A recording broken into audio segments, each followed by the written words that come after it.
Hi అండి, అందరికీ నమస్కారం. నేను సుకన్య. ఈరోజు మేము కొత్త ఆవకాయ పచ్చడి పెట్టుకుంటున్నాము. యాక్చువల్గా మా అబ్బాయి పెళ్ళి మేలో అయితే బిఫోర్ మ్యారేజే పెట్టాలి పచ్చడి, కాబట్టి మేము ముందుగానే పెడుతున్నాం, లేదంటే మేలో పెట్టుకోవాలి. మీకు ఇంగ్రీడియంట్స్ కొలతలతోని 1.5 kg ముక్కలండి ఇవి. 1.5 kg ముక్కలు అంటే ఈ గిన్నెతో కొలత అయితే మటుకు 4 గిన్నెలు వచ్చింది. ఈ 4 గిన్నెలకి మేము అన్ని కొలత ప్రకారం మీకు ఇప్పుడు చెప్తాను. మీ అందరికి కూడా ఈజీ అవుతుంది పచ్చడి కలుపుకునే వాళ్ళకి. ఇది వచ్చేసి జీలకర్ర మెంతుల పొడి అండి. ఇది 1 కప్పు అంటే 120 grams ఇది వేసుకోవాలి. అట్లాగే అంటే 1.5 kg ముక్కల కొలత అండి ఇది. అంటే ఒక గిన్నెకు మనము గ్లాసు గిన్నె కొలత అయితే మేమైతే ఆ గిన్నెతో కొలత తీసుకున్నాము.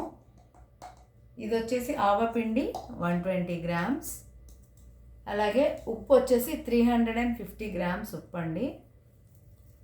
ఇవన్నీ వేసుకొని ముక్కలు కలుపుకోవాలి. అట్లాగే కారం వచ్చేసి 250 grams.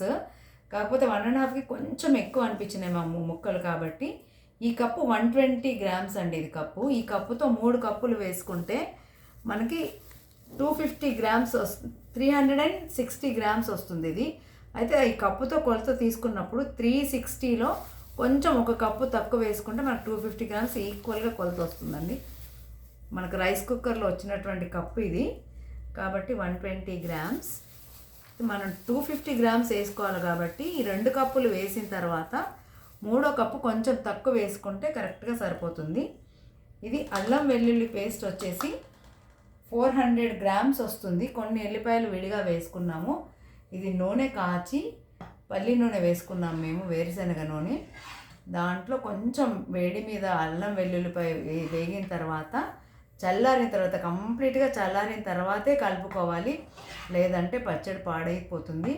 ఇది కాచిన నూనె కంప్లీట్గా చల్లార్చి కలుపుకోవాలి. ఈ ముక్కలన్నిటికీ ఈ పౌడర్ కలిపిన తర్వాత జీలకర్ర మెంతుల పొడి, ఆవ పొడి, అల్లం వెల్లుల్లి పేస్ట్, పసుపు, ఇంగువ. ఇంతే అండి, చాలా ఈజీ ఆవకాయ పచ్చడి పెట్టడము. అందరూ భయపడతారు, ఎంతో బ్రహ్మాండం అనుకొని భయపడిపోతూ ఉంటారు. ఏం భయపడక్కర్లే, కొలతలు తెలిస్తే చాలండి, చాలా తేలిగ్గా పచ్చడి కలుపుకోవచ్చు. నేను పచ్చడి కలిపినప్పుడల్లా మా పెద్ద వదిన బాగా హెల్ప్ చేస్తారు నాకు. ఎక్కువ మటుకు నేను మమ్మీ వాళ్ళ ఇంట్లోనే పెడతాను, కాబట్టి మా వదిన హెల్ప్ తీసుకొని నేను పచ్చడి కలుపుతున్నాను. వేయదనా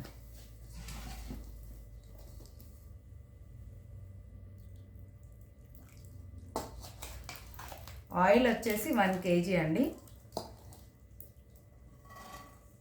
1.5 kg ముక్కలకి మీకు 1 kg పడుతుంది. ఆ ముక్కలకి వేసుకోవాలి.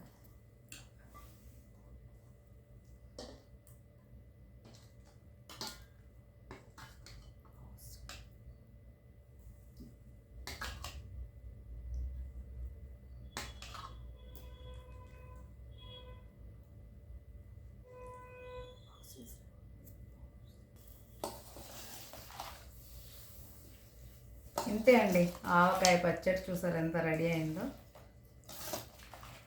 ఇప్పుడు ఈ డిష్లో నుంచి మేము వేరే క్యాన్లోకి షిఫ్ట్ చేసి, కొత్త పచ్చడి కాబట్టి వేడివేడిగా అన్నం వండుకొని ఈ డిష్లో కలుపుకొని తింటామన్నమాట. అది ఆనవాయితీ మాకు. అంటే ఎవరింట్లో అయినా అలాగే చేస్తారు కావచ్చు, మేమైతే కంపల్సరీ పచ్చడి కలిపిన రోజు వేడివేడి అన్నం వండుకొని ఈ పచ్చడి కలిపిన డిష్లో కలుపుకొని అందరూ ముద్దలు వేసుకొని తింటామన్నమాట. ఆవకాయ పచ్చడి, ఆ కొత్త పచ్చడి రుచే వేరండి. మీరందరూ కూడా ప్రయత్నించండి. చాలా ఈజీ, టేస్టీ ఆవకాయ అల్లం పచ్చడి. Thank you.